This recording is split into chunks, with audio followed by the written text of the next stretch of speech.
Welcome back. American basketball player and two-time gold medalist Brittney Griner is back in the United States. She touched down in Texas on Friday for medical evaluation, reunited with her wife Sherelle after 294 days in Russian captivity, including at a penal colony. New video released by Russian state media appears to show Griner working in one of Russia's penal colonies where she spent the past month. Griner was exchanged for Russian arms dealer Viktor Bout. He was nicknamed the Merchant of Death. He had served nearly 11 years of a 25-year sentence in the United States on charges including conspiring to kill Americans. Many Republicans are criticizing the swap. We should have never released Viktor Bout. It was a dangerous concession to Vladimir Putin, and it will set a dangerous precedent going forward. Preet Bharara prosecuted Bout in his role as U.S. Attorney for the Southern District of New York. Accused arms dealer Viktor Bout begins to face American justice. The so-called Merchant of Death is now a federal inmate. No one should ever think that he can plot to kill Americans with impunity.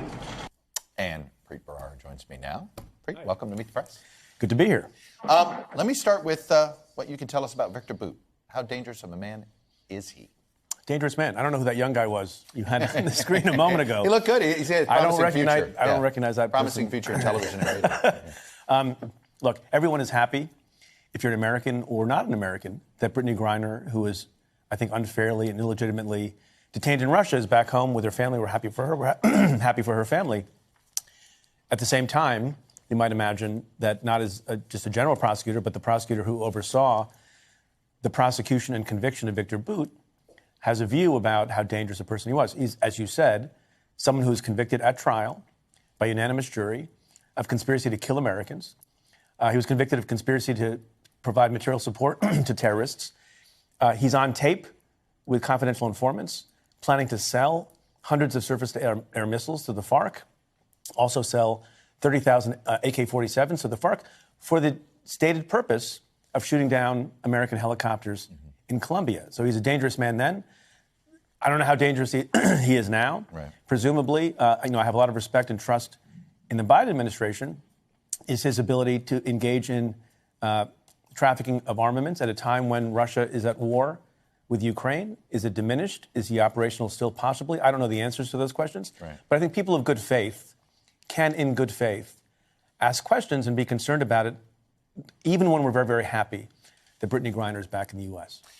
What does this do? Does this hurt morale at Justice Department? Does it? I mean, I know.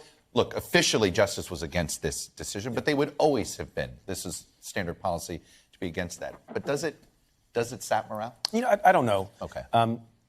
Look, prosecutors generally, when they've held someone accountable, particularly a dangerous person like Viktor Bout, are not excited about letting them out of prison early. He served 15 years, another about 7 to go. And they certainly are not excited about it as a general principle when it's an asymmetric trade. Someone who's very, very dangerous being traded for someone who hadn't really done anything wrong. But I think reasonable minds at the Justice Department understand that they have a particular role to play and a particular advocacy to engage in, and it's not ultimately their decision. And I'm sure Merrick Garland and others understand that there are other considerations, there are diplomatic considerations, and of course, you want to bring Americans home. And I don't know that it saps morale because they're professionals, as I would have been in this situation as well. But you're certainly not happy.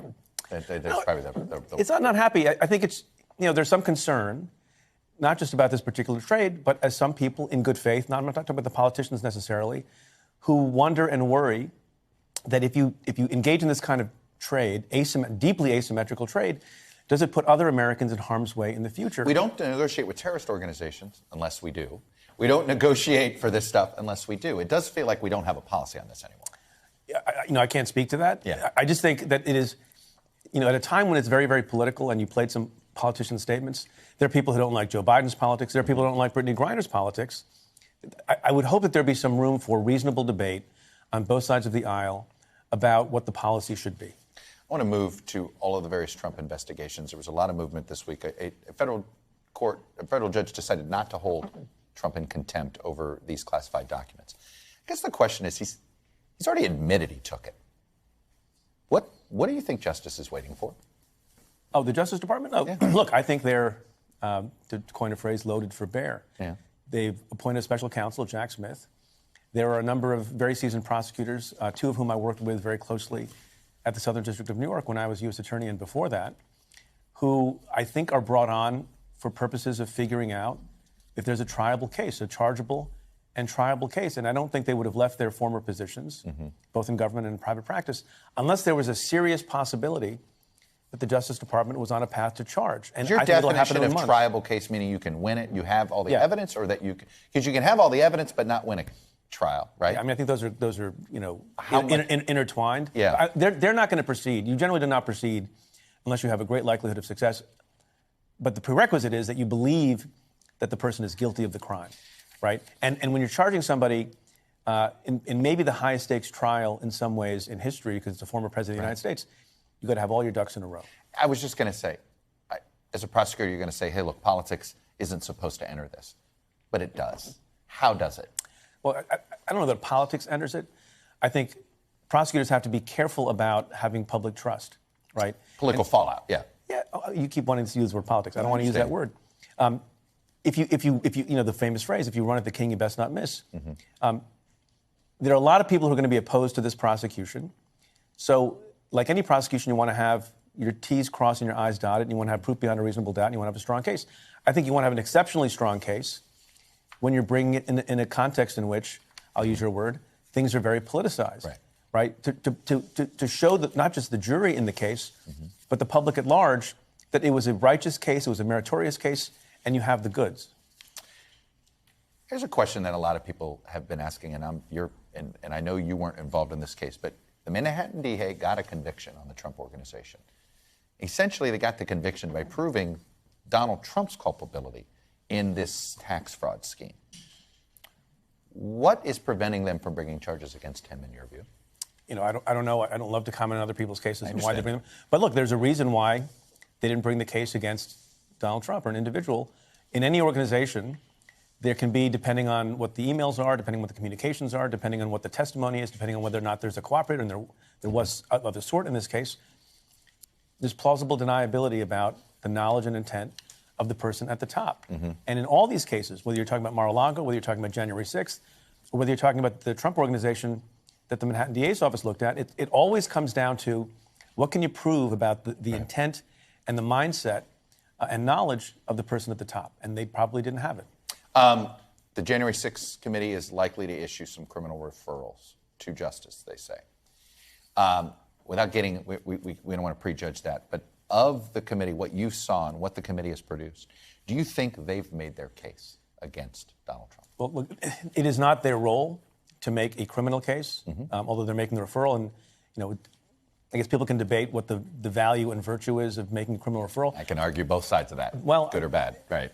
I mean, to me, it's largely symbolic because at the time we first started having this debate about a referral, it wasn't clear how far along the Justice Department was. Since then, the Justice Department has appointed a special counsel, as we mentioned, and they have a lot of staff that they've added to the matter, and they're far along, and they've issued subpoenas that we've heard reports about. So they're investigating this thing anyway.